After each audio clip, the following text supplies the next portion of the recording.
When the issues of Liberia hit the news, what is it that we, the Liberian people, want? The Liberian communities in the diasporas are not left out. That's why Diaspora's Talk is back on your screens on KMTV. In fact, the United Party is not cohesive. Be it social, political, economic, and other issues affecting Liberia and the diaspora Liberian communities. I did not expect to even make it to Hollywood. Join Cyrus McGee and Nathan Charles every Monday, Wednesday, and Friday, 12 p.m. Central Standard Time, live on KMTV, Facebook, and YouTube. I want to be arrested in the midst of my people. As they discuss the issues, blending the voices from Liberia and the diaspora Liberian communities. The Liberian Business Association in the diaspora should be used as a vehicle for economic development in Liberia because no country can develop without a diaspora impact. For sponsorship, call some numbers 612-806-5896, 816-433-3979, or better still, email us at usakmtv@gmail.com. Diaspora Talk, don't miss out. And I tell you, don't miss out every Monday, Wednesday, and Friday here on the Diaspora Talk. My name is Cyrus McGee, welcoming you to this edition of the program. Today is the third day of May 2023, from where we sit here in Brooklyn Center, Minnesota. I like to say welcome wherever you find yourself, whatever way you're watching, whether it's on our Facebook or YouTube or the KMTV official app. If you don't have the app, log on, go on to your smart devices, be it your Android phone, your iPhone, go on to your app store, search KMTV Liberia. You will see our logo, download and enjoy a lot of exciting things on the KMTV app. Also, if you have a smart TV in your home or your office, go on the smart TV, either on your Google TV, your Apple TV, your Fire TV, Roku TV, search KMTV Liberia. The app is also in all of those app stores on your smart TV, and you can download and enjoy exciting things about Liberia. We blend the voices of Liberians at home and abroad on the Diaspora Talk. I'm here along with my colleague Nathan Charles. It is relatively a sad day. Today is World Press Freedom Day. Journalists across the world are celebrating the 30th anniversary of World Press Freedom Day. And it's a relatively sad day for Liberian journalists as they mourn the loss of a young man who's referred to or been referred to as a shining star. Nathan, welcome, and you know what the young people in the media in Liberia are going through at this time on this day of World Press Freedom Day. Indeed, it's a pleasure to be back again, and we are still contributing towards press freedom, though it is still not 100% guaranteed, but we are still pushing that agenda.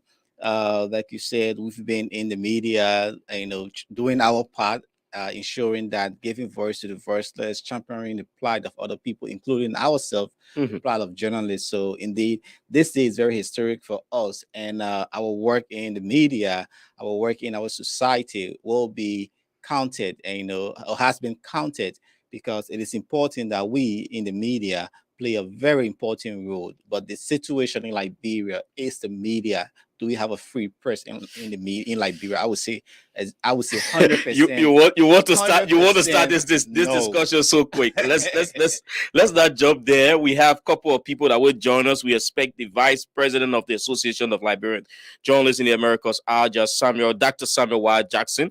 Before you can say, you took my doctorate honor away. No, Dr. Joseph will join us. Josephus Eric Kennedy, a veteran also in the media, wrote a very long piece about what's happening, the downward trend in the Liberian media. We will also talk to him about that. And also we hope to talk to the in battle. Is that the guy from RNC? Just, I don't want to he will introduce himself. He's already waiting in backstage. And we're also expecting to join us, the former vice president of AJA also, Pee Wee Besa. Pee Wee Besa is leading the effort of AJA in Liberia. He's been there doing AJA presentations along with the team in Liberia. He would tell us the direct plight of the Liberian journalists, some of the challenges he see when he go to do these donations. We hope he can join us. And also, the PUA elections still hanging in the balance. there was a hearing yesterday at the Supreme Court of Liberia. Before the full bench of the Supreme Court, the two contenders, Julius Kanuba and Daniel Yankona, we hope they will join us. We extended invitation to them. But let's start on this very side note with the book of condolence at the signing of the book of condolence at the LBS headquarters this morning for the fallen newscaster Nawe Goma, who died recently after a brief illness. He was referred to as a shining star. Nathan, I'm sure you follow him. You follow him as well. Yes, he was indeed a rising star on the LNTV podcast. I also listened to him, not knowing by me. I just follow these few guys, Mario Cody, Vafle Kroman, some of the young people who are with Liberia Broadcasting System. As you know, that's where I came from. That's your home. That's my home. That's where I came from. So when I see a young potential person, I listen to the articulation, listen to what they do or the reports. So I first go back to any report. I listen to the reports, how you analyze and tell the story in a nutshell. And he was one of those who could bring that revelation to you. So indeed, I listened to the program this morning. I felt at home. LBS, I had the over 4 journalists passing away, from Mobile Cassidy, Simple English, and then other people who have been there. So indeed, that station is having a high hit. So indeed, we need to ensure that, security in terms of health security and financial freedom and other things for journalists in Liberia. But indeed, I feel at home, and I was like, wow. Yes, from on that particular point, I mean, is a huge one indeed. So we'll bring you this excerpt, beginning with veteran Liberian journalist Aaron Cully, who paid homage to the late young newscaster. Also, Julius Kanova spoke at that point. Deputy Minister of Information Bwaka Fofana spoke on behalf of the government of Liberia. So we'll bring you those 3 clips. As soon as we are done with those, we take a break with our sponsors here on this program, but we hope that then all of our invitees will be on to join us. Joanne CA will be joining us as well in studio. You scared? Yeah. So let's start up with veteran Aaron Cully, who spoke and talked about the work of the young man in a short period of time at the Liberia Broadcasting System. We'll be right back, and we hope by that time all of our invitees will be on set to join us to discuss the role of the Liberian media, whether there is press freedom in Liberia, and what are some of those challenges. Don't go away, stick and stay.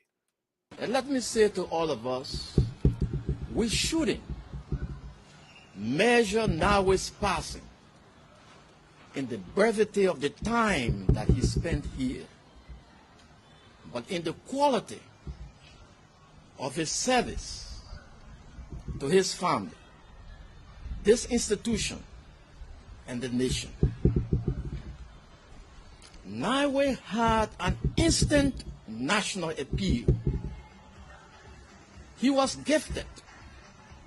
He had such an appealing, resonant, and magnetic voice that could shatter windows around here. I know many of you are heartbroken, but Nawe was a rising giant and an elephant in the room of broadcast news presentation. Let us not allow his passing to break down the media space in broadcasting. And I direct it to the young reporters and presenters here, from the Vafle Kamara to the Emmanuel Colley, the Melvin Stewart, the Vashta Talu, the Anthony Williams, the Zokwe Beslo, and many of you. Let his passing be an inspiration to you to continue to advance the space of quality broadcast journalism. We extend our deepest condolences to you, the family, and to LBS. And to say to you, his passing has left a deep void in the media space, but it will serve as a source of motivation to continue the good work here. Our deepest condolences again to you, and we are inspired by the quality of the work that he did here at LBS. Was that whenever you see him, he was always smiling. He always beamed with that particular smile. I have been in journalism for a number of years, and as Mr. Kuhn was speaking, I know all of the practices in the newsroom. But there is one thing now we had. He had what many people normally tell journalists who are in broadcasting, a golden voice. I don't know what that means in journalism, but his voice was very catchy. It was fascinating. He attracted people to the news. He read news with seriousness. He never took the news as something, that is not important. He brought the news to the people in a voice that was credible. As Mr. Kuhn said, he was a free thinker. A free thinker is a liberal person, somebody who tells the truth, who can give their perspective on issues without fear or favor. I know the newsroom is a very critical area. But sometimes you have to tell, you have to disagree sometimes with the editors. I know he disagreed with Mr. Kuhn, although Mr. Kuhn said he was the final dictator. But he was somebody I met just recently at a program where he moderated a conversation on the role of women in the media of our country. And from that occasion, he won the admiration of all of the people at that particular program, including the former president of the Press Union of Liberia, Peter Kokwe. Today is a sad day. We are signing his book of condolence, but I'd like to remind us that he stood for principles. Maybe we can establish, some health insurance scheme or so for journalists, generally that will look after, because we've heard too many of these kinds of cases. Each morning you wake up, this journalist passed away from hypertension, this other journalist passed away from X, Y, and Z. And most of the time, people will not have the means, the families will not have the means, friends will not have the means, because journalists themselves make so meagerly, so they will not have the means to take care of their colleagues. So maybe if we can establish that sort of health insurance scheme that, the press union can contribute to, but also the Ministry of Information that I am from, and that's something that my boss is eager to contribute to. Maybe that will go a long way. So I just wanted to say that on behalf of the government of Liberia and the Ministry of Information, that we extend our deepest sympathy to the bereaved family and also to the family of the Liberian Broadcasting System. But as I was seated, a couple of things, instructions I was given. Today is World Press Freedom Day, right? And as such, it's a befitting day to recognize NAWE. It's the 30th anniversary of World Press Freedom. It is an occasion that is used to recognize the struggles, the ethics, all of the things that journalists use to hold the state and officials' feet to the fire and what have you. And I tell you, Deputy Information Minister for Technical Services, Boaka Fofana there, speaking on behalf of the government of Liberia at the signing ceremony of the book of condolence of LBS fallen newscaster Nyanwe Gorman, who died recently after a period of illness. I'd like to say welcome to Joanne C.A. Joanne Proud C.A. is also joining us here in studio this afternoon on this edition of the program. Josephus Eric Kennedy is joining us as well. Mr. Kennedy, welcome. Just unmute yourself, and I hope you'll get him in. Welcome. Yeah, thank you. I'm getting you loud and clear. Thank you, and good afternoon. Yes, it's good to have you. Happy World Press Freedom Day. Well, thank you, Sarah, and let me say warm felicitations to you, your colleagues in the studio, and all journalists in Liberia and across the globe on this auspicious occasion of the 30th anniversary of World Press World Freedom Day. Press Let me Freedom get it right. Day. Yeah. Yeah. I know. And One felicitations, and I hope you guys are having a wonderful celebration. And I'm glad to join the disco this afternoon. yeah, and I'm sure you're joining us from the East Coast, right? Yes, Pennsylvania in particular.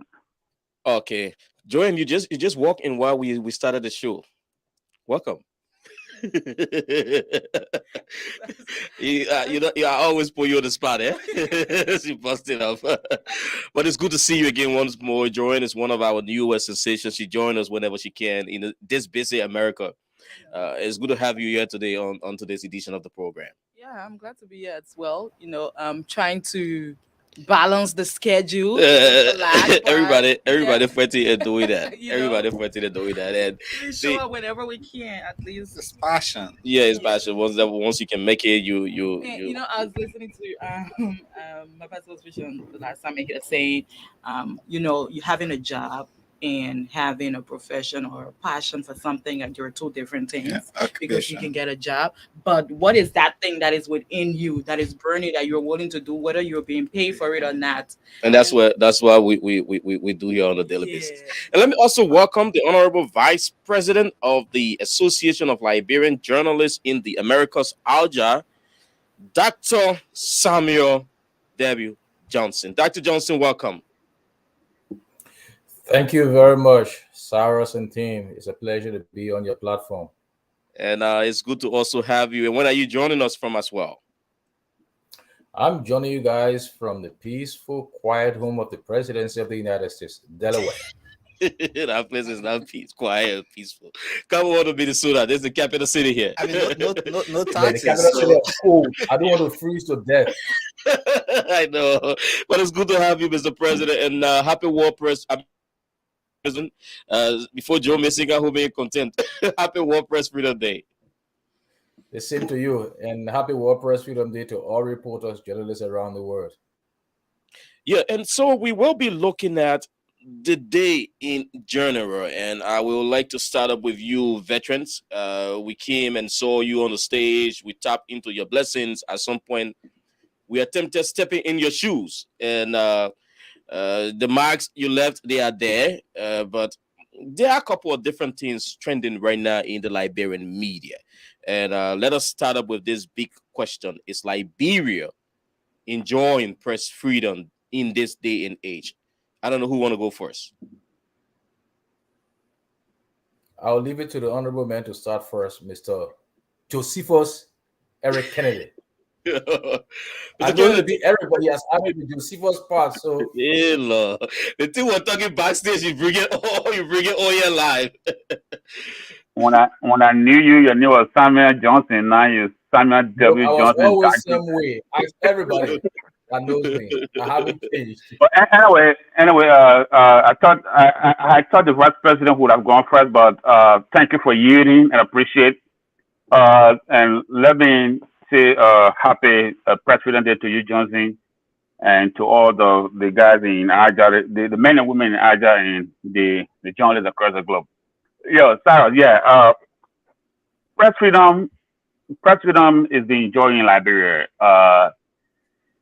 Evident by the fact that there's no reporter in jail. Evident by the fact that journalists are allowed to do their job without any molestation or hindrance. No censorship from the government. At least we don't have any evidence of that. So, in general, it is therefore a fair assumption to say that press freedom is being enjoyed in Liberia in this day and age. However, there are still enormous challenges facing the Liberian media that we need to talk about, and that's what compelled my write-out today, which you referenced. Mm-hmm. So if time permits, we can go into some of the nitty-gritty of what my concerns are. So the media cannot be free and independent it will still have voices that undermine his work. For example, um, journalists are still practicing in Liberia under very, very difficult circumstances. For example, the issue about journalist welfare, low pay. Journalists in Liberia are just hustling for livelihood, if you will. So, Mr. Kennedy, I think let us go step by step. We will come to that. I think that's the meat in that of your write out. What are some of those things that are happening? So, Dr. Johnson, what will you say about free press? I would say relatively. I would be the situation in Liberia under which our colleagues practice is comparatively better than what we had during the say 1999 to 2000 period. Let's say 97 to 2000. They are relatively free. They are able to go about their duties. Eric highlighted some crucial issues which I will get back to later, but I will want to respond to something he highlighted. Yes, there are no reporters in jail, but there are still reporters who are being harassed and threatened for the sake of their duties. One I want to point to was captured in the State Department report, where unknown men caused what the report called extensive damage to a radio station in Lufa on April 23rd. On June 29, 2002, police officers, two of them reportedly attacked Emmanuel Cully, who works for LBS, and Emma Kozawu, who works for Fortune. When these things are taking place, it highlights that the situation under which reporters practice is still in need of change. Yes, we can highlight the fact that no reporter has gone to jail, but using the prison is just one means through which reporters are being threatened into censorship, is one means through which free speech are being stifled. So it is important we highlight these facts. Notwithstanding, the environment is comparatively, and I would say it here, comparatively freer than what we had during the years back, during the Taylor regime, for example. The issue of economics is important, as Eric highlighted. Yes, our brothers are still working, but they are working on a precarious economic situation, and which makes even the profession less attractive to people who have the requisite talent and skills that we need to enhance the practice. All right, that's a good opening. And Nita, I know you will want to come in on this. What I mean, the questions for the big brothers on here, they struggle very serious. There's a serious point in there. Mr. Kennedy feels that it is a better playing field right now. Dr. Johnson is saying relatively is much better than when they practice. I think that was the 90s was like the presidency of Charles Taylor, where journalists were faced with torture, mayhem, and the rest of that, going through the war and all of that. But you and I came up in the area that, I mean, during the Saliv administration up to now, where young people are majority of young people are now running the day-to-day activities of the media. What can you say? Then we listen to Joanne and move on. I mean, for me, it's no window dressing. The reality, they just made mention of that, saying relative, saying it's peaceful. For me, there is a need. The media is not free. There's no press freedom in Liberia because it's simple. If you write, if you report anything, they will not come after you and lock you in jail. They will attack your family. They will attack your bosses. They will attack any close associate to you. Sometimes they use intimidating tactics. I have been working with a lot of reporters. There are certain stories you want to unearth it, but you cannot. Who involved? Oh, is this person close to the president? Oh, it is this representative. Oh, it is this other person from the judiciary branch of government. These intimidating tactics continue to exist. And if you dare go about reporting it, you either lose your job, you either be demoted from your post. Another thing, I worked with the Liberia broadcasting system before. I knew there were certain stories we fought with editors to unearth that story. I had a situation. So it's not just from the 2000, like Sam said, from the 1997 to 2000, that came up even in the Salif government. I worked with the Liberia broadcasting system. At that time, Charles Snyder was there. There was a situation that happened with some city mayor or something from SKD Boulevard, because that person was part of that Masonic craft, that a court. You can't report about that. And I insisted that this is what's happening. We need to give people voice.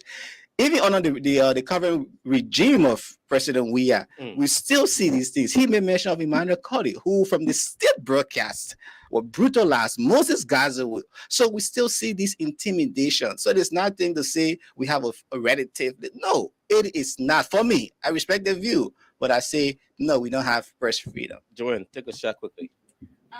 You know, I don't think I'm in a position to say Liberia currently do not have press freedom. I know I've heard stories of it. I've seen colleagues of mine who've been brutalized, but I didn't face any of that. And as I was saying, as you were speaking of how long you've been practicing and all of that, I have not practiced that long. But however, I've noticed a lot of the time with journalists who've been trying to unearth certain stories, the kind of backlash they faced, not just with government entities, sometimes it's even with the media institutions. Sometimes our own editors will not allow you to bring out these stories. And it's not just just sitting on here and just blaming everything on those in government, because sometimes even our own editors, our own managers would sit down and say, because they have responsibilities or they have relationships with certain people, you as the reporter aren't allowed to bring out those stories. So those remain tough challenges in the newsroom with your bosses and the rest of them. But Mr. Kennedy, you took a shot at a piece that I read this morning. I know you will want to go a little bit in depth with that. Let's hear you out. Yeah. So before I do that, let me say that I respect the exposition of Dr. Johnson, that when he spoke about the freedom of the press being relative in Liberia. Competitively, I think he has a point, and I need to give that to him. When we were practicing in the 90s, things were a little bit tough. Things are tough up to even including up to early time, even up to now. But let me demystify Nathan's point when he said there's absolutely no pressure in Liberia. That can be true. So let me bring this analogy, right? So it's almost like people saying, okay, so like some Liberian people, right? They will eat gari, they will eat cassava, they will eat plantain. But once they're not eating rice, the eyes and they say they're not eating whole day. That's what Nathan is saying. So just because a journalist was brutalized, or just because a news was stepped on, it doesn't mean categorically there's no press freedom in Liberia. If we go by his rationale, then there isn't press freedom anywhere in the world. Even because in the United States, where the boast of the free press, sometimes some newsrooms are very tough. Some news will not come out, no matter what. All right. So we can go case by case, and then we can come to a conclusion that press freedom is in Liberia, or to borrow from Dr. Johnson's eloquence, relative press freedom in Liberia. But we need to do more, and I agree with that we need to do more. Now, coming to my piece, I enjoin on my colleagues in the media in Liberia for us to take a critical look of the media at this stage and see what is going wrong. And everybody on this panel knows that the media in Liberia is not doing great. All right. If you go to Monrovia and then put the radio station on, when you hear journalists talk on the radio, and your head started to ache. sometimes you just turn off the radio and start playing music. All right. The English is poor. Uh, the analysis is poor. Some of them reading skills are very elementary and poor. And that is the fact. We cannot shy away with the fact about issues that confront the media. So I raised the issue this morning so that we can begin a conversation. I know there have been conversations in the past about this, but we need to elevate the conversation more so that we begin to address this holistically because the problem still persists. Every day, every week, every month, every year, there are incessant media trainings for Liberian journalists in Liberia. Yet, nothing has changed. Nothing seems to be working. The state of the media is poor, it's mediocre, and it's unacceptable. We cannot be pleased with the state of the media right now in Liberia. If you look at the content is poor, everything is poor. And I've insisted that some of the problem is because some of the people that are calling themselves journalists are not to that point yet. They're not journalists yet. And Sam will bear me out on this one. When we were practicing, there were times you have to be called reporter. That's where we started from. Yeah, from call reporter before. Let me share with you my personal experience as a call reporter. So I joined the Liberia Communications Network in 1994. All right. We're about 4 or 5 guys. Me, Smith Toby, Wilson Kekla, the rest of the guys. So we went there, and the first thing they said they wanted to test our skill. Reading skill, writing skill. So that's how we started from. And then when we wrote, people like Aaron Colley, Mark Swilly, the rest of the guys, they say, okay, this person have a writing skill that he needs to improve, blah, blah, blah, blah, blah, blah, blah. Do you know how long it took for us to get on the radio? 2+ years it took us to get on radio. All we were doing in the newsroom, recording ourselves. Everyone there will make us to read the news and record ourselves, and then they will take it and go sit and be listening to it. When they come back in the newsroom, they come in with serious criticism. When you write my first cartoon story, we had an interview with this diamond guy, I think Sam Owen, Jungle James. So I had an interview with Jungle James. We were in a group, me, Augusta Fowler, Lucifer. So when one they say I should write a story, so I want to typewriter writing the story. Looking over my shoulder, I saw Aaron Colley, and as soon as I said a permanent Liberian businessman, Aaron checked the paper from the typewriter and just cover and just threw it in the trash can. Over hearing, affording me opportunity to explain what the show was about and stuff like that. So later on, he will explain to me that that's some of the newsroom regimen that we have to go through a call reporter, so that you know that you just because your news story make it to the news file, then you're so gonna be journalist that you pass all over the community telling people, so a journalist, I went to this place, I went to that place. So we went through the highway, But nowadays, every Tom, Dick, and Harry want to be on the radio. Yeah, they want to be on the radio. They want to be on the television. And some of them are still far away from being an on-air personnel. That is a fact. Some of them don't deserve to be on the radio. Some of them don't deserve to be on the television. They need time to learn and to grow. You can't just go to the radio station and be there for 1 week, and then you get on the radio, be giving news, or you be doing continued announcement. It doesn't work that way. And sadly, that is what's happening in Liberia, and that is why the media is performing poorly. All right, go to Monrovia, go on the radio station, and I'm not saying again, like I say in my piece, and I'm not casting expression on all the journalists. I know there are very some good ones, but on average, the media is poor. The media is performing. Now, all right, and we need to talk about it seriously. Dr. Johnson, how did we arrive at this point? What do you think?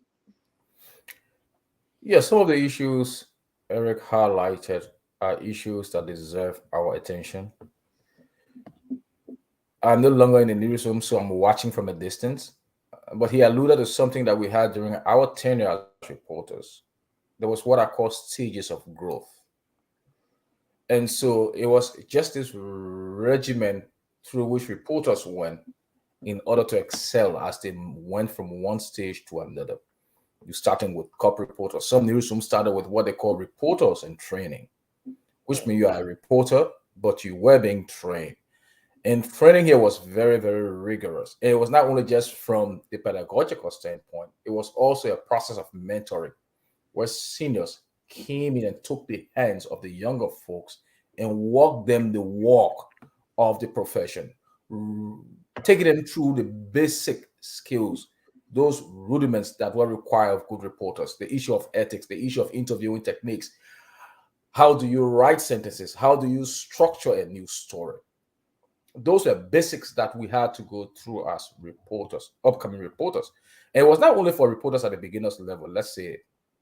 It was a process that went all through to the top, where reporters felt confident that they could sit and discuss with their colleagues and share their story ideas and say, look, this is what I'm thinking. What do you think about this angle? Is it useful? Okay, please go over my script, for instance. And we had those kinds of processes taking place in the newsroom. At the moment, I don't know, but my impression is that there has been a transition. That level of rigor, that system of practice no longer exists. And several factors could be responsible for that. One could be what I call the deluge of media institutions in Liberia. I was in Liberia some time ago and I was looking at the media survey map in the offices of the Center for Media Studies and Peace Building. And I was shocked by the number of radio stations in Liberia. And we all remember in Jersey when we met at Aja, Peter Kokwe said that there was even a time where the frequency allotment to Liberia had been fully exhausted for radio stations, for example.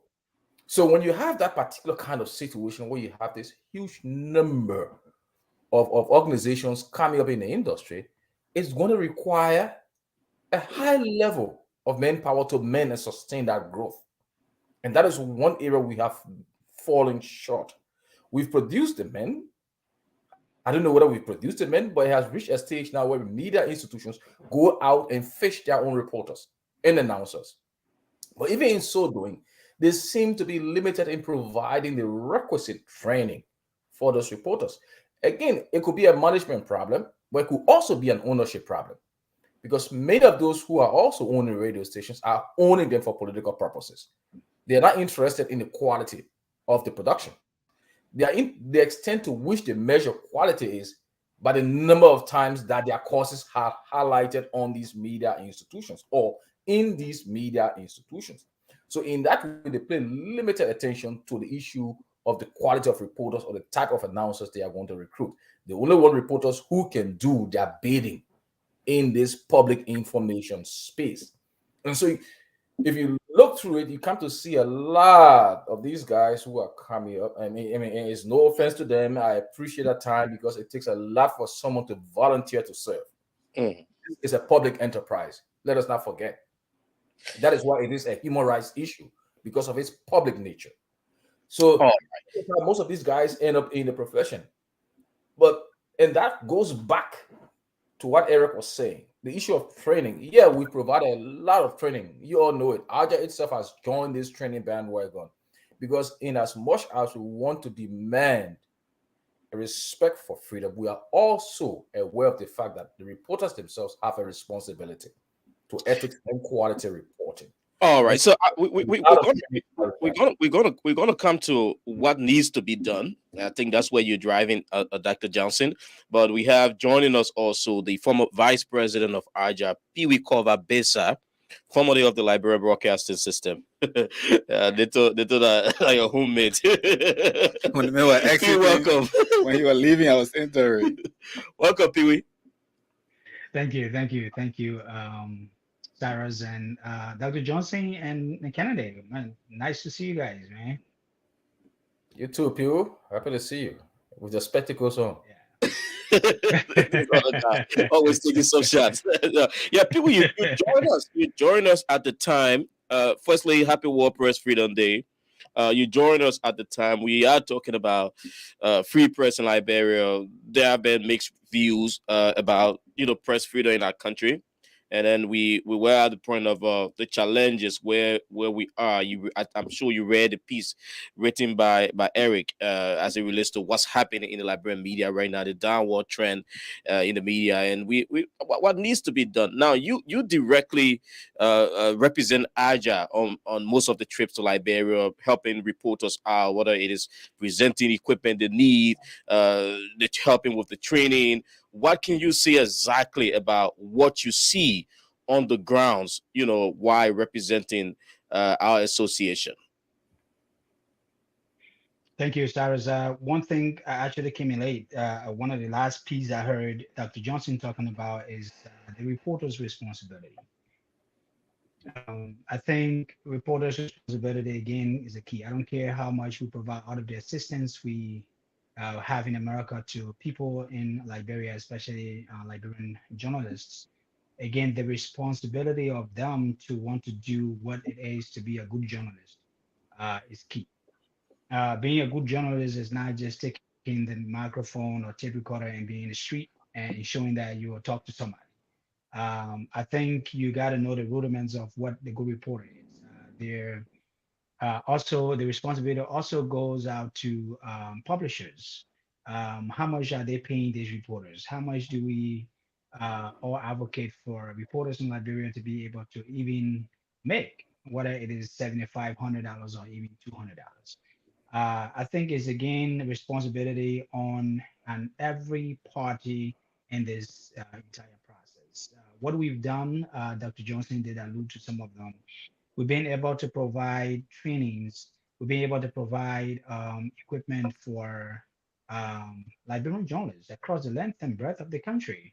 The last time we were to provide equipment to people in as far as Grand Jury, in Lofa, in Nimba County. Again, training has been happening via Zoom or Teams a couple of times. We've had a convention. But what is on the ground? I just actually arrived last night from Liberia. I had 4 days in Liberia. I flew here to go there for just 5 days, and I came back in 4 days. One thing that is more appalling for our Liberian journalists is that everybody's just taking tape recorders and get on the streets of Nigeria to be with journalists, which is a situation that Eric did allude to in his write out of the downtrend of our Liberian media. If you listen to the radio stations, you kind of want to cut the radio off because of the kind of people who are on the radio there now. If you read papers, some of the papers, you kind of see so many grammatical errors. Where are the gatekeepers? No, There are a lot that happen. no motor eyes from the newsroom. No, there's no gatekeepers anymore. I mean, there might be some, those renowned newspaper like the front page and other places. I mean, there are times where people can make some of those little mistakes, but the bigger part of our community, there are over 150 radio stations in Liberia. There's over 200 plus newspapers in Liberia. But what are these institutions providing their reporters? We can sit there and provide as much as we can, but the people who are the arbiter of these reporters, they need to provide those taking the initiative first, and then we actually help what they've built. I went to Saclay, Nima County in my last visit, and you listen to the radio, it's like it's appalling. I mean, it's so bad to listen to our today's journalists. And one of the things I asked some of them was the president of Liberia came to the United States to meet with whoever they met with.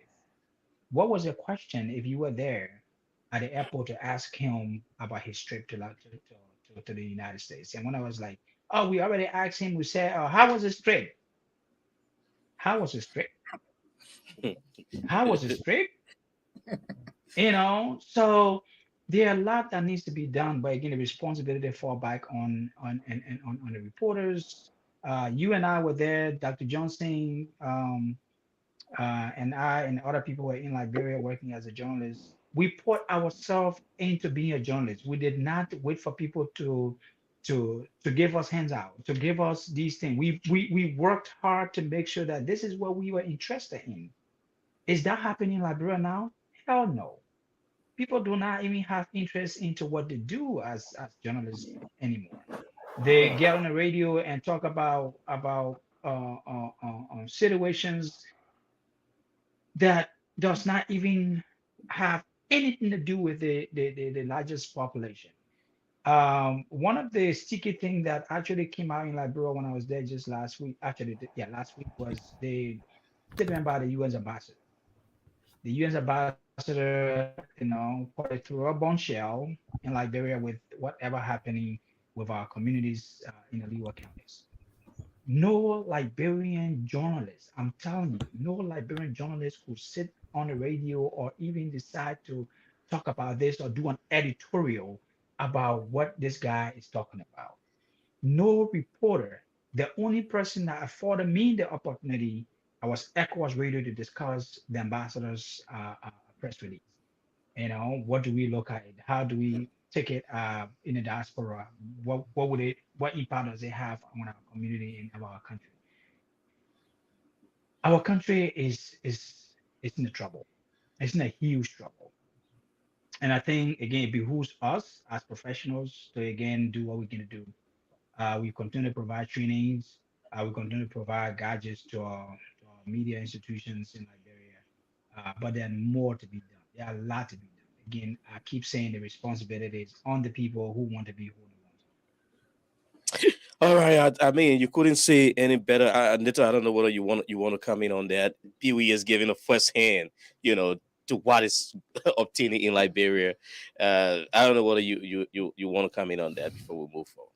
Exactly, like all of them have said, there is a need for us, we who have been there before, because a few years ago we started something called mentorship. That's why we need to go in training. Now we need to diverse from training and go into mentorship. How can we mentor 2-3 persons, right? We at KMTV, that's one of the programs we started 2 years ago, working with these guys, and most of them now are a rising star. The miracle we may mention, he's at LBS now. LBS, ISN, Yiba, Brian D. I can name the rest of them in rural Liberia.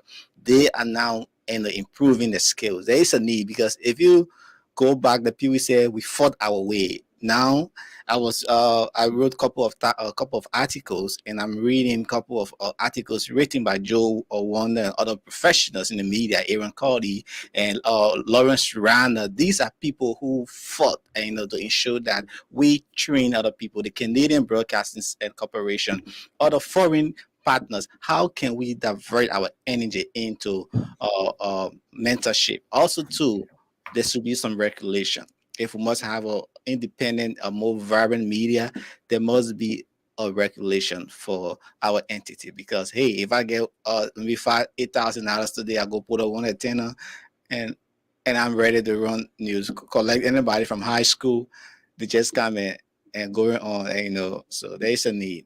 Joanne, you got it? Yeah, no, I think I just want to add to what Nathan is saying about the whole issue of mentorship, because I know sometimes it's frustrating when you turn your radio on and you're listening to some of the people who are on there, and you feel like, well, why did some of us go through all of this training when people who have absolutely no idea are just going to jump on the radio and even do it in the first place? But not comparing yourself to those people, but trying to help and make them better. Because at the end of the day, the news is only going to go as a Liberian media, and not just as one person.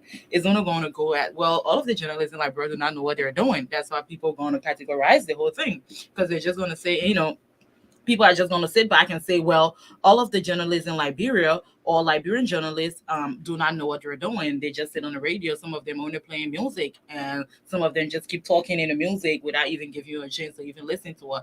And nowadays, almost everybody is an announcer, and everybody's a DJ.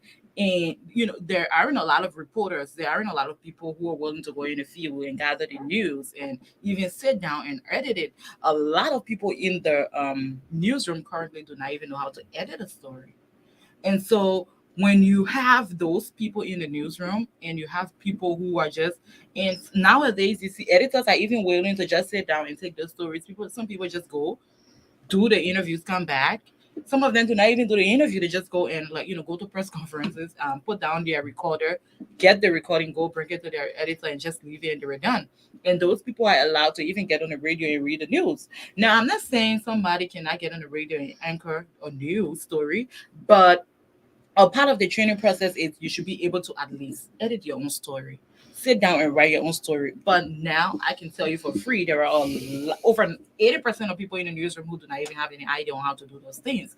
But I think instead of us shaming those people, sometimes it might not be because they don't want to do it, they just do not have the idea on how to. So teaching those people, mentoring them into how to grow up and be better at those things will help, because if we start shaming them, people who are listening, people who are following, are not going to say, well, it's just this news, it's just this radio station, or it's just this media institution. They're going to say the entire library The media. library media as a whole. So, And, so in and short, So if I may, Sarah, let me quickly jump in and let me thank Mr. Besa for his cooperation about the events that I chronicled in my piece this morning, and I think he's getting from Liberia. I was in Liberia also last month, so I think the panel is agreeing that the state of the media is poor, and we need to focus now our attention on what we need to do. And if I may suggest, one of the things we need to prioritize is what Dr. Johnson made mention about in passing. We need to focus on talent acquisition and management. Nobody should just walk. I guess Sam didn't just watch the radio veritas one morning and say, I'm a journalist, so, and then they just put on the radio. No. So we need to pay attention to talent acquisition and management. But what I mean is that the people who own the media and stakeholders who are interested in training must take under themselves the responsibilities of acquiring talent, and so that we are raising the best, you know, young people who are aspiring to be journalists, people who have talents that can be nurtured, who have talents that can be harnessed. If we don't do that, like the young lady said, and I just go to the radio station and think that it's journalist, and we have to stop that. Nobody just, like I say in my piece, nobody just get in and say the lawyer one morning. Nobody just get in and say the doctor, for example. To be a lawyer, you got to go to law school, and you got to go to college and get a bachelor degree before you go get a law degree, before you start practicing law, before even after 5 years, you can be called a counselor. The same thing with the doctors. You go to school, you got a bachelor degree, you go to medical school, you got to practice for so many years in residency before you even become a medical doctor. But that's not what the media, and that's not what the media, and that's sad. anybody, Media owners themselves, some of them were reported yesterday. They also share in the whole blame, right? The media has to be economically vibrant, and again, that's the biggest debate. That's the biggest challenge. How can the media be economically vibrant? Well, we can talk about it today. We can talk about it another day. But what impact is this having on what's happening now?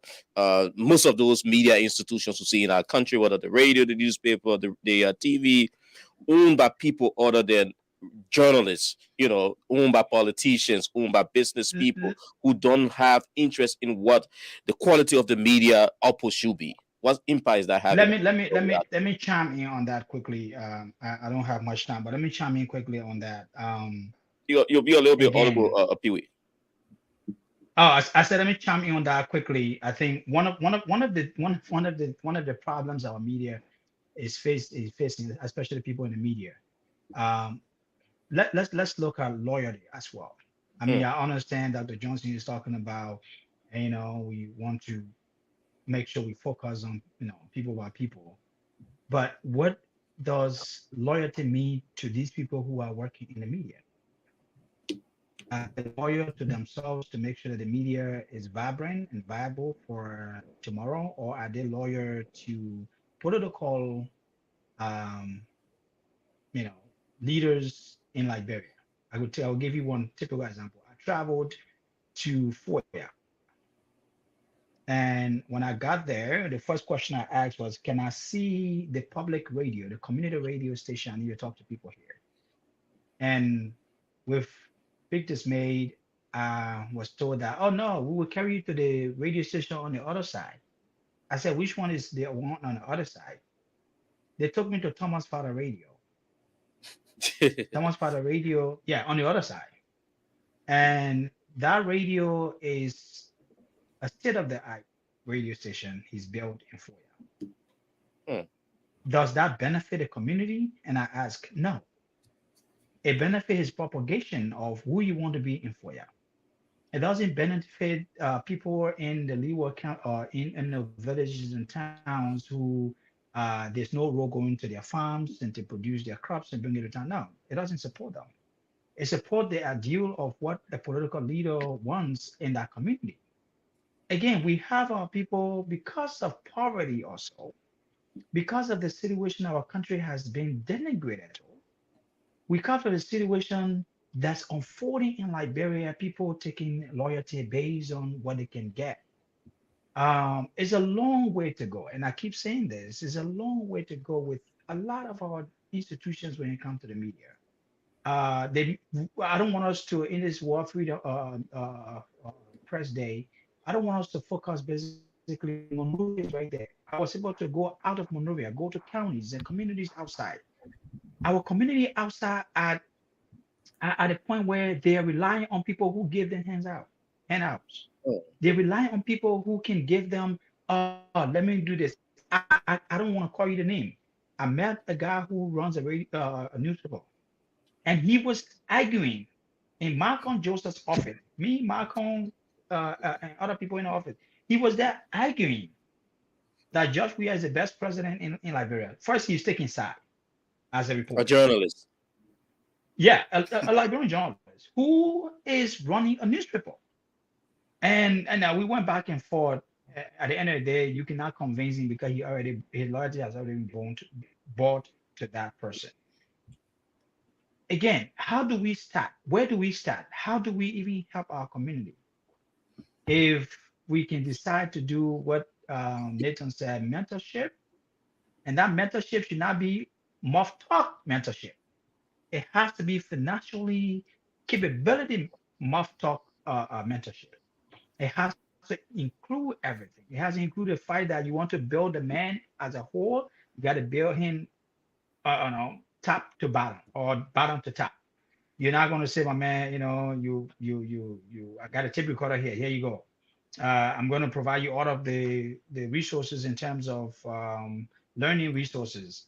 Go ahead, do what you got to do. That gentleman is thinking when he goes on the field, you first thinking, my man, he going home, what he has to eat. Yep. What does he have to sustain him? What does he have? And Liberia is so much at the point where nobody cares what happened to the next person tomorrow. Nobody cares to even drink to read complete environmental story. Nobody cares. People want to get to a story where they can get something at the end of the day and be able to feed their family. Now, it's a big challenge. I don't know how the media community or we here at AJA or in the diaspora will handle the situation in Liberia. It's appalling to see journalists who you would think that we were journalists together, and he stands in front of me and tell me, no matter what they do, George, we're going to win election and we're going to promote it in our music. That is something. No, you can't be doing that as a journalist. Now, I think it all boils down to the financial aspect. What media practitioners are making in Liberia, and you if you see the landscape, there've been huge exodus, people leaving active journalism, moving into public relations, because that's where they can find the meat for the table. And the issue, I can remember at one point they were pushing for this minimum wage for journalists in Liberia during the Peter Kokwe leadership of the PUL. All of those things died. Dr. Johnson, where do you think we can all pick up in making sure that journalists make what they work for, if you have to have hands on professionalism? That's a very good question, Cyrus, and a complex one. Because if you look at The one best way to understand it is to look at the media ecosystem, I call it. It's a system that involves everyone, both the producers and the consumers of media content.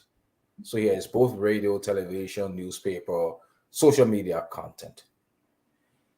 It is within that framework that finance comes into question. Need not I remind you that just I think 2 or 3 years ago, the media were in arms against the finance ministry for its failure to honor the ministry's debt to media organizations for advertisements. And so the media itself is struggling within that particular context. The government of Liberia is the biggest advertiser in the Liberian media ecosystem. And so that is one channel through which the government can stifle and send the media into censorship by denying them their due areas for services performed. Right?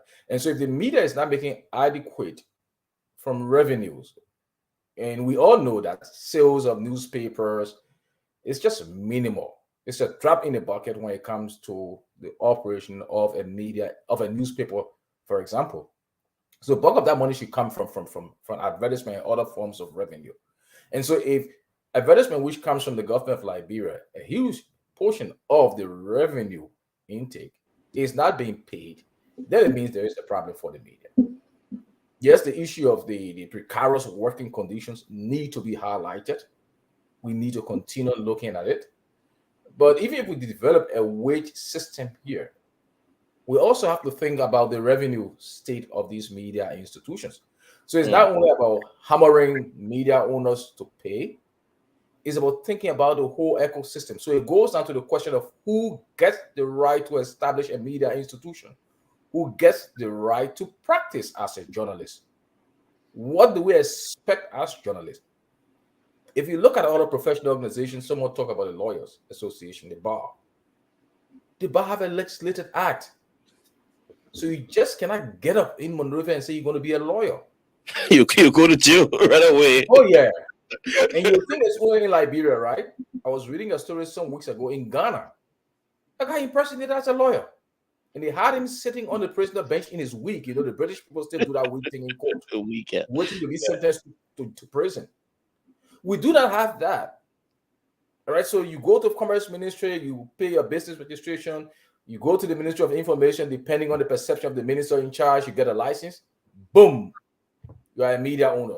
No one asks you whom you want to recruit. No one asks you about the set of ethics that is going to govern your protection, your production. So which you think about lawyers is not the case. You may even think about the banks, for example. You just do not establish a bank in Liberia. You must submit the list of the top slate of managers that are going to manage that bank. The central bank has to vet and approve them before you go. So it's about ensuring that you have gatekeepers and people who have the ability to manage and produce the optimal output for the institution. We do not have that benefit. So it goes back to changing the entire media ecosystem, looking at the laws, looking at the issue of accreditation. Do we say only reporters who are accredited by PEL that should be the ones to practice? If that's the case, then it means all of us who are media institutions should have our mouth in the accreditation process to ensure that the accreditation produces the best output. But then for the flip side is the market side, the consumers. What are they looking for? Are they looking for only stories that support their political heroes, like people was mentioning? So that even impacts the kind of reportage that people will engage in. Because if you are reporting a story that is true about Sam Johnson and people don't care about it, oh, they just hit the boy. That is why they're reporting all of that. But then another guy is reporting a story that is not entirely true about Sam Johnson, but is a praise song, and everybody go, yay! And they gravitate towards that. It impacts media revenue, especially in the kind of situation we are working in. So what people will do, they'll begin, and it's a form of censorship. We'll begin to slant our reportage to address that revenue question, given a limited revenue space. So it's about addressing this whole ecosystem that within which our media practices, can we make some incremental improvement in this area? So that all of those points actually bordering on the same press freedom. If you don't have everything in place, you are not free. You have censorship at some level. But there is this one form of media that is driving the world crazy, and Liberia is no exception. Everyone with a cell phone is a journalist. The social media Citizen aspect. journalist now. So, And let me remind you, Cyrus. Yeah. That is one way through which politicians themselves are even stifling information that are delivered for the public good. Exactly. Because they pay people who sit in communities and pretend to be listeners, and all they do in Monrovia, and not only in Liberia, I'll tell you that if you look at the data, it's across the board. So how is this hurting our country directly? Maybe you would take it on. We get Mr. Kennedy and then Pee-wee. I know Pee-wee wants to run away. He say he has a meeting coming up. So let's this whole social media thing. Everybody with a phone, like you see the proliferation of that in Liberia. You go to press conferences, you see everybody with a telephone live streaming. And I will tell you one story. Nathan sitting here, he and I, we just monitor the different live programs and we write articles from what speakers are saying. And when we post those articles, in no time, what Joel was saying, it will be on every social platform, word for word. No, I mean, just letter for letter. There is no change in a phrase, I mean, or something there, no change in a paragraph. Just copy, even if you posted a picture, that exact picture. While people were there with hundreds of telephones, you wouldn't see them writing from different angles, but everything at the same point. They just copy from you and paste it. Intellectual property theft. So the whole social media thing, what direct impact is it having on us negatively? It does have a lot, and what is happening now. I like the way you put it. You said every cell phone holder is a journalist now. That's how they see themselves, right? Yeah, they just feel they're journalists now. What is even more bad and terrifying to our Liberian community is that has the both good and bad side of it. There are times where things are happening in Liberia or somewhere in our community, and you're not even waiting to get the importance of that news in terms of where did this coming from, how did this happen. But bam, you take the cell phone and you go in. Oh, I'm in rehab, and people are just there talking about what they see. They don't know how it happened. The whole aspect of journalistic coverage of an event, they're not looking at that. What they look at is what they're seeing happening before them. All right, I got my stuff going. There are people who have come to me in several occasions. They're like, can you imagine my father died last night? I saw it on social media. My social person happening, something's happening here. I just saw it on social media. Crazy. So to that, let me leave you guys. I gotta run. Thank you so much, Piri. At least, I mean, you chip in, and we hope that we can talk to you more up to the build up of the AJA convention. You and other officials of AJA, and these are things Dr. Johnson will be putting forth to our leadership. The issue of mentorship and other things, but on the issue of the social media, what will you say, Eric? And Dr. Johnson? Yeah. So before I come to the paradigm shift, and I'm calling it paradigm shift deliberately. If you look at the history of the media, from the days back when journalists depended on telegraph to disseminate information, up to the newspaper age, coming to television, radio and television, and now the social media age. Unfortunately, this new paradigm shift is what I have to deal with right now because of the age of technology. I mean, there is little that we can do because if somebody owns a telephone and they see an event somewhere and they got a data, they got internet data, they go live. They go live and they're transmitting. But I like to draw strength from a point that Johnson made about taking a deeper look at the ecosystem of the media.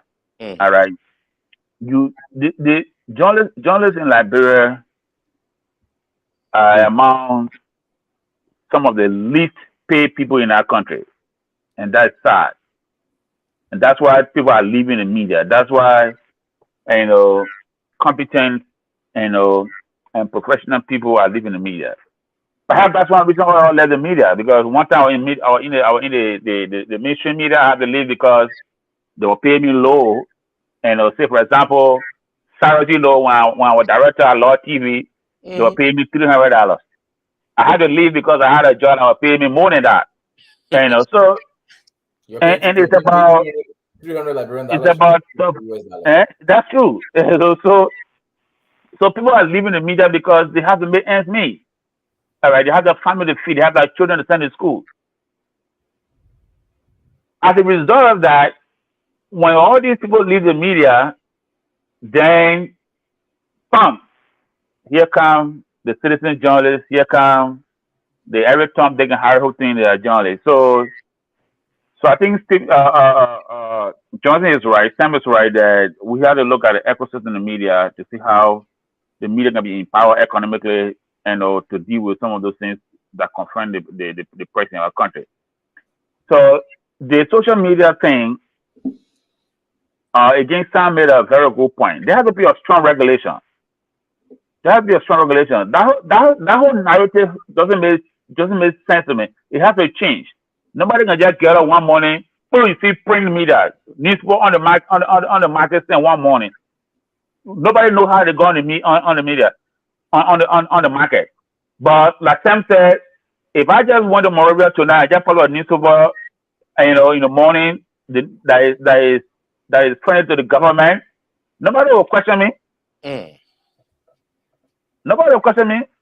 They say, oh, they'll just let you go because I've said something important to the government. The other side, the people consuming the product media, they will not even insist on standards. They'll just say, oh, the other newspaper, the government newspaper. That's what they do. That's the reason the government releases, but they don't insist on standards. They don't insist on quality. So it is sad. It is sad. And these people who go to these press conferences with these things, I'm blaming us as journalists. I'll say us as journalists. Say, for example, I have insisted that, okay, before I go there, Sam will bear me witness on this. When we are at the Capitol building, before you begin a legislative reporter, you might have passed that whole call reporter thing. There were touch law journalists at the Capitol building. There were touch law journalists at the second mansion. Now everybody at the second mansion reporter who came in asked the president a question. Yep. And when CNN were covering the legislature, they knew what they were doing, and they were reporting on time. You could see the guys running. That time I was in the vice president office as assistant press secretary. CNN will go break the news. They will run in a layer corner and call Radio Verita live. They will report the news live, speaking good English. People will not be scratching their head. So what we can do right now is to self-regulate the media. By that I mean the president itself has to be serious about crediting journalists. We almost on the time, Kennedy. Yeah, I'm wrapping up now. The institution themselves must know who they're sending to these places. And those of us who are for relation to the places, we will not just accept everybody there as journalists. Say for example, election commission. If I were the director committee of the election commission, I need to be journalist. You're not coming here with telephone, we're recording. I will stop it because you're not journalist. Because the likelihood of you spewing misinformation to the public on a critical electoral matter that could cause chaos in the country is high. So you need to mitigate these circumstances. Thank you for that, for bringing that. I appreciate and I submit respectfully. It was. I know. Sam, let's take your closing. I know the time is fast spent, and I appreciate you guys for taking up your time, to be here with us this afternoon. Let's hear you, Mr. Johnson. Just to say thank you to the crew for having us reflect on the situation confronting the Liberian media at the moment. And given all that we've said, we may say what we want to say, we may dissect what we want to dissect. If us journalists or practicing journalists do not take interest in improving their own profession or guarding jealously their own profession, the profession will continue to lose relevance and be treated as a second fiddle within the broader political ecosystem of the country. So my own plea is to everybody. I know, yes, situations are tough. I know reporters are working on a difficult situations, but let us make the most of this particular kind of situation. Let us be that touch of hope for others who watch us and say, look, journalists, despite the difficult situation under which they work, journalism is still a profession of quality. It's a profession that produces kings and queens. Thank you so much, Dr. Johnson and Eric. It was good as well having you. I don't know whether you want to say anything else as we wrap up with you both. I just want to say thank you for having me. It was a nice discussion, and I think we should continue these conversations to make sure that we can help improve the media in our country. It was a pleasure. And if you permit us, we will publish your right out on KMTV if you permit us. Intellectual property. We have to ask for permission. You have my permission. No objection. Okay, we will have that published on our page. Thank you. So much, and wish you guys a happy World Press Freedom Day. Once a journalist, always a journalist. Yeah, a lot of men to show that juice. Talking about 2 minute newscast. Eric wasn't a newscaster. Don't fool him. I was. You heard you reading. Okay, we'll play that. I was a newscaster. I was a newscaster. What are you talking? I love Sarah's will vouch for you because we'll play that for the Agile Convention, and we'll do a special newscast on KMTV for all the old folks. We'll do old time. You need to hear my voice. Good afternoon, the news read by Eric Kennedy. Okay, there you go. In the headlines. Okay, guys, have a journalism during Agile Convention. Okay. We'll see you guys. All right, guys. Thank you so kind. And Nathan, Joanne, you listen to them. They talk about what the media is faced with, where we are, what needs to be done, the issue of a training, a mentorship. Nathan also touched about that. You listen to them. I thought it was a good interaction. Yes, and it was at least it's not just being one-sided. We can all see what's happening with media owners. And as we were speaking initially about anybody just going on the radio and just sitting on air and claiming to be a journalist, some of that downs back to media owners not being able to pay professionals to actually be with their institution. And so at the end of the day, they end up, just accepting anybody who wants to come in. Because, they have programs to run. They have people who are paying for those programs. And so in order for those programs to play, they need people to be there in studio to play them. And so since they aren't paying professionals, they got to accept anybody who wants to join. But then also there are people who are running institutions basically and, solely on promoting themselves and their interests. And so we have, at the end of, because there is no regulation on all of those things in Liberia, there are all of these radio stations and newspapers and even the blogs, the social media bloggers, they're all on there and just doing whatever they want to do. Because at this point, there is nothing we can actually point to and say, this is a regulation that we're supposed to follow and we should be implementing it. Who should be implementing those, orders? Nathan. The media, as we observe World Press Freedom Day today. Freedom comes with a lot. So let me first pay homage to media practitioners who fought for a free press. Institutions who supported the work of free press in Liberia. It goes way back in the 1900s when media institutions struggled for a free and independent voice, giving voice to the voiceless. But with things now changing, technology evolving into the world. How can we in Liberia transform the media landscape? It is about time that the press union of Liberia be very much robust in ensuring that media people and institutions are regulated. I would say that if we must have a robust media, there is a need for a collective effort, Cyrus. All right, guys. Thanks so much. It was a wonderful, wonderful time here. We wrap it up on this edition of the Diaspora Talk. We'll be back here on Friday. Wow, why am I rushing the week? Friday. Your week is already over. All the faces stage. Yeah. So Friday we'll be here with a fresh edition.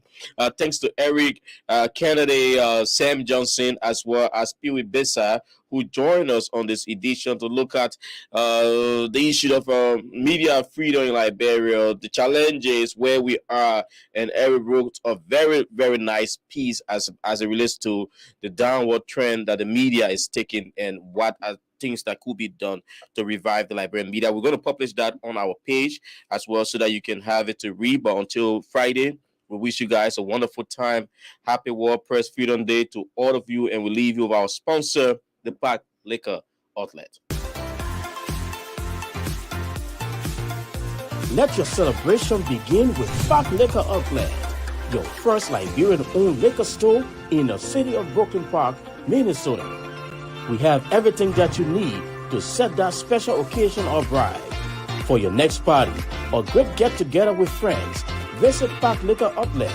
We have great selection of beer, wine, gin, and many more at affordable prices. Our customer service will make you always want to come back.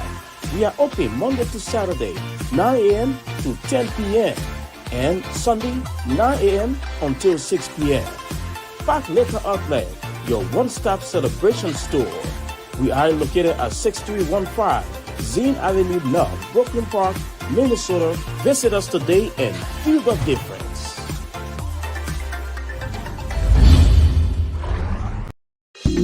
Hi, my name is Dr. Kent. Welcome to Brooklyn Chiropractic. Come to Brooklyn Chiropractic if you're having any back or neck pain. Especially, we specialize in treating people in auto and work-related injuries. So we've been established here in Brooklyn Center for the last 14 years. And one of the pleasures that I have is helping out in the community. We've sponsored a lot of events throughout the years in the community, and we really appreciate being a part of the community. So if you're experiencing any pain, give us a try. If you want a drug-free way to get better. Thank you.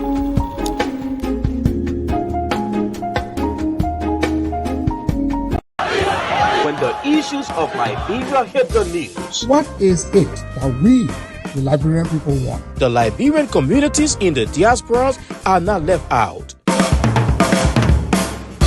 That's why Diaspora's Talk is back on your screens on KMTV. In fact, the United Party is not cohesive. Be it social, political, economic, and other issues affecting Liberia and the diaspora Liberian communities. I did not expect to even make it to Hollywood. Join Cyrus McGee and Nathan Charles every Monday, Wednesday, and Friday, 12 p.m. Central Standard Time, live on KMTV, Facebook, and YouTube. I want to be arrested in the midst of my people. As they discuss the issues, blend the voices from Liberia and the diaspora Liberian communities. The Liberian Business Association in the Diaspora should be used as a vehicle for economic development in Liberia because no country can develop without a diaspora impact. For sponsorship, call some numbers 612-806-5896, 816-433-3979, or better still, email us at usakmtv@gmail.com. Diaspora Talk, from this house.